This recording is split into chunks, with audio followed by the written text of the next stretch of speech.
Hey, everybody. Today we've got another one of those grab bag episodes where we sat in front of people at a big gathering and we gave pastors options.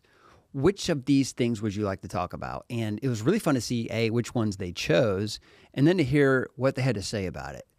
It was one of the most fun conversations we've had because you could get a sense of where people's heads are, what problems they're facing, and how they're dealing with it. So the first conversation we're going to share today is with Brandon James, and he's at Mount Juliet at Green Hills Church, and he has some major challenges with his building.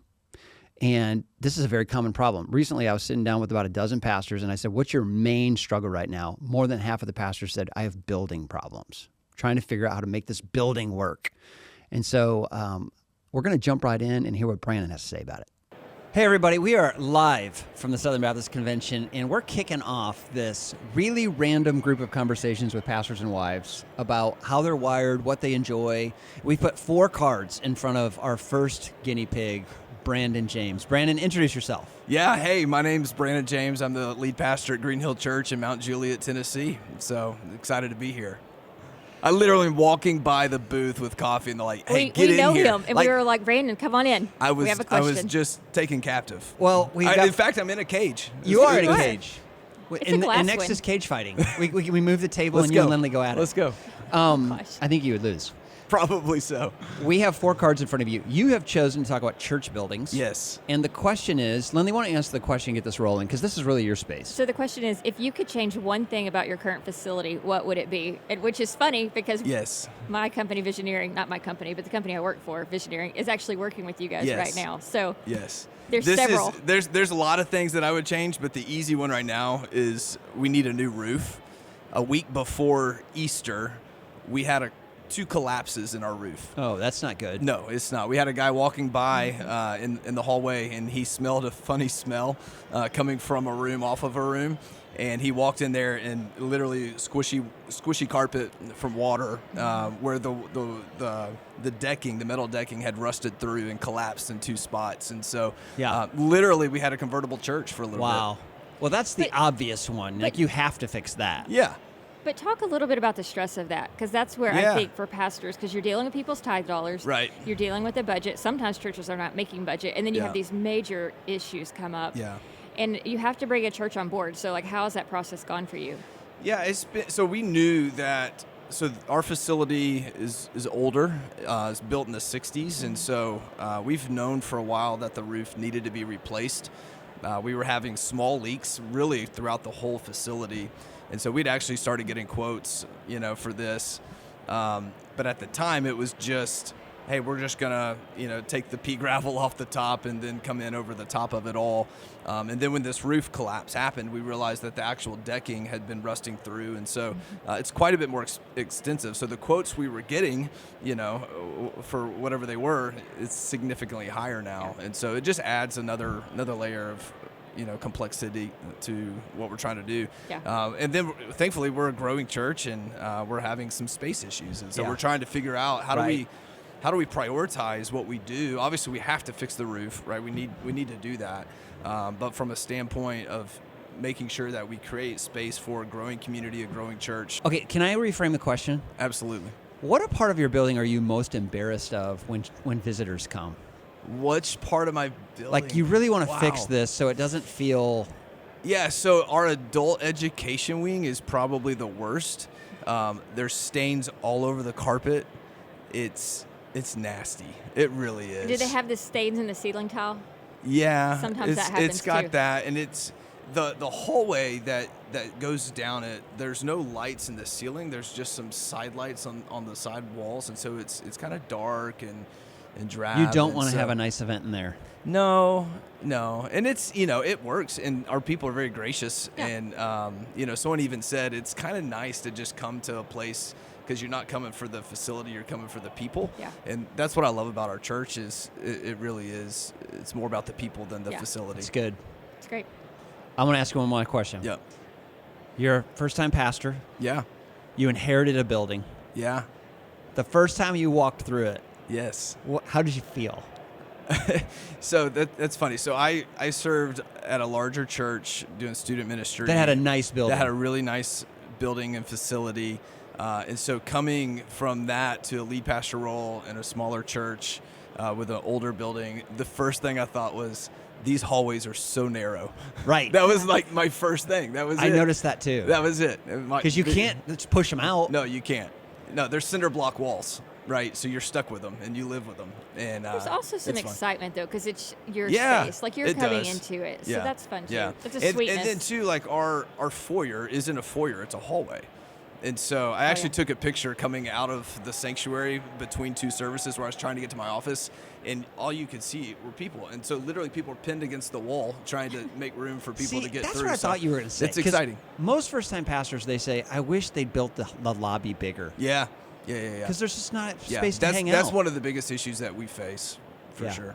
Well, good. Sweet. Well, thanks for coming by. Yeah, absolutely. Thanks for saying yes. Absolutely. You have officially made this worth it. I'm here for you, Ben. Okay, thanks. I am sure you can identify with building problems. It's good to hear Brandon's complaints. In my first church, we had the smallest lobby in the history of the planet. And it was so frustrating because people wanted to hang out after the service, and there's just nowhere to stand. So people would run to the cars and head on home. And it was a real problem. So I'm sure as you're listening to Brandon talk, like you can think about things you'd like to change in your building. So it's a great topic.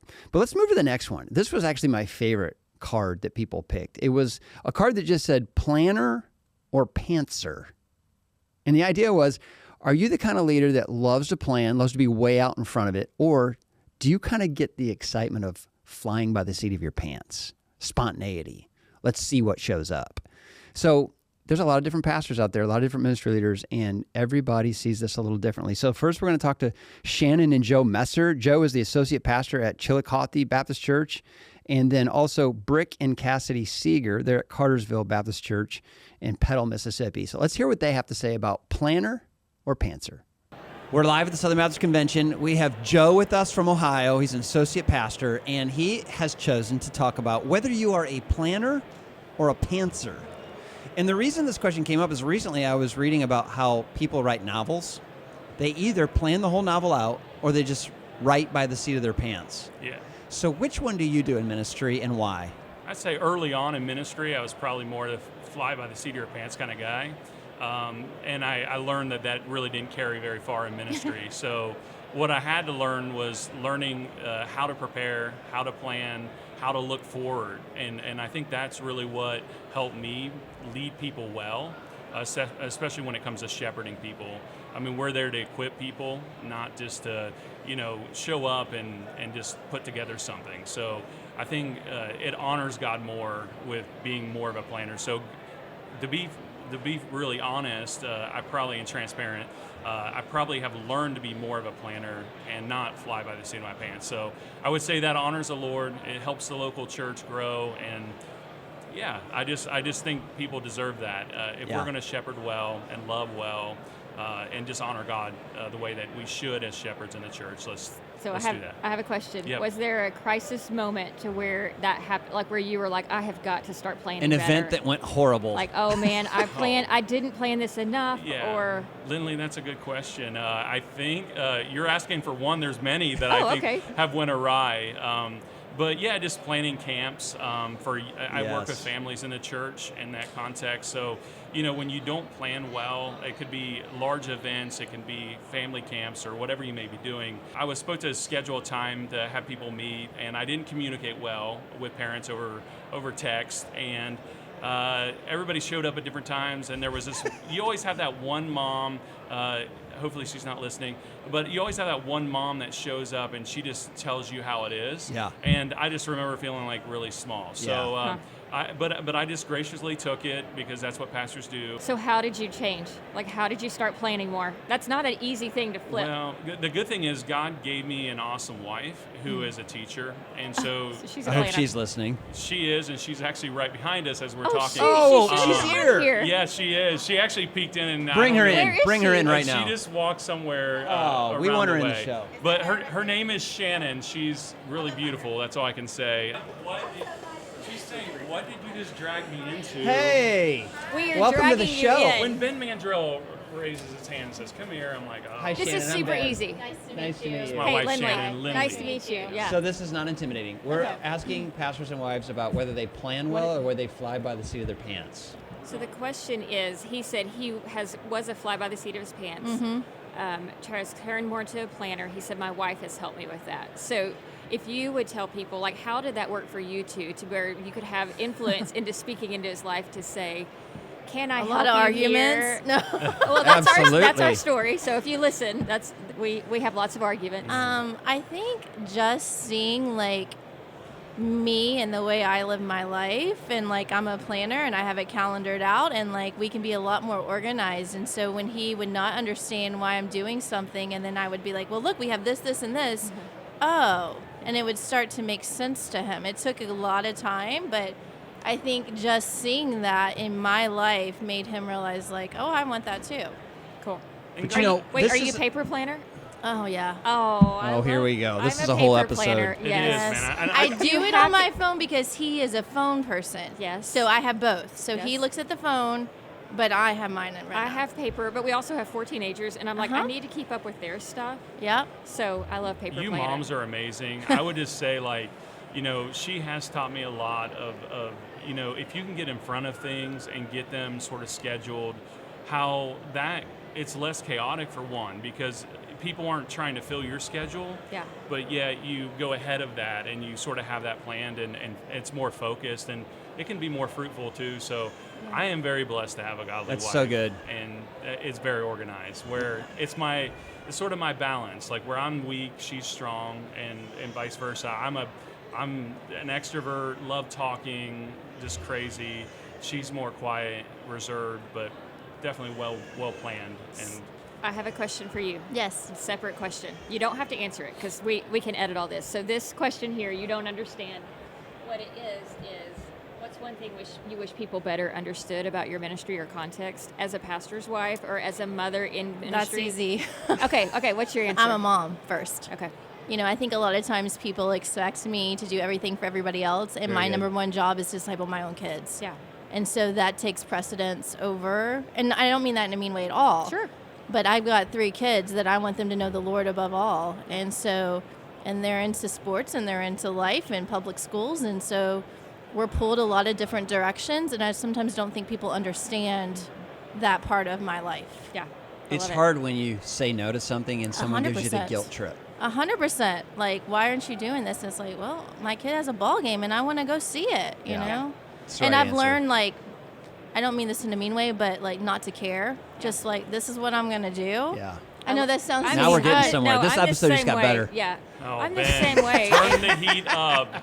But you have to be that in a I way. do. So our kids, our youngest 2 are about to be a junior and senior in high school, and we've realized how fast it's gone. It 'cause we have does. 4, and he and I have just literally had this conversation of, I want to slow down with things. Yes. Because there will be time later, but for right now, That's my I'm priority. like, there's only a couple more years where they're home. Mm-hmm.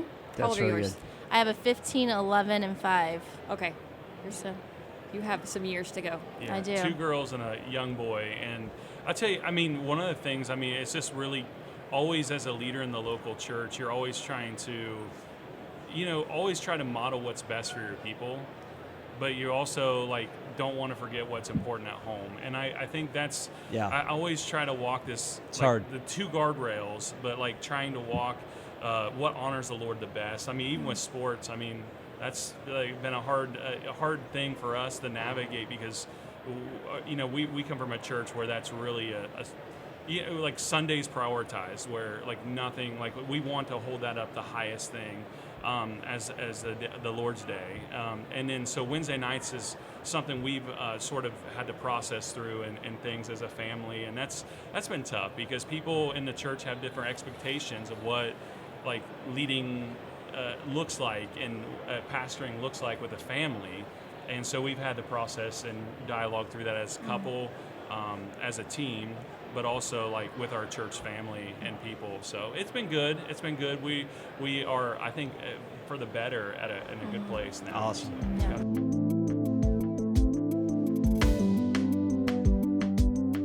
All right, guys. Hey, thanks for jumping into the cage with us. We are taking random pastors and wives, church staff, and asking them one question that we think is interesting. So we've put 4 in front of you. Tell us which one you picked. So we've chosen, do you live by a plan or do you fly by the seat of your pants?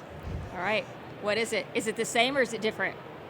I'm guessing that our answer is the same. So for me, it's I live by a plan. And I'm assuming that's yours, but what is your answer? I live by a plan, but there are definitely moments where I just fly by the seat of my pants. That's true. So, and I think I fly by the seat of my pants way better than you do. Oh, yeah. I'm a big planner.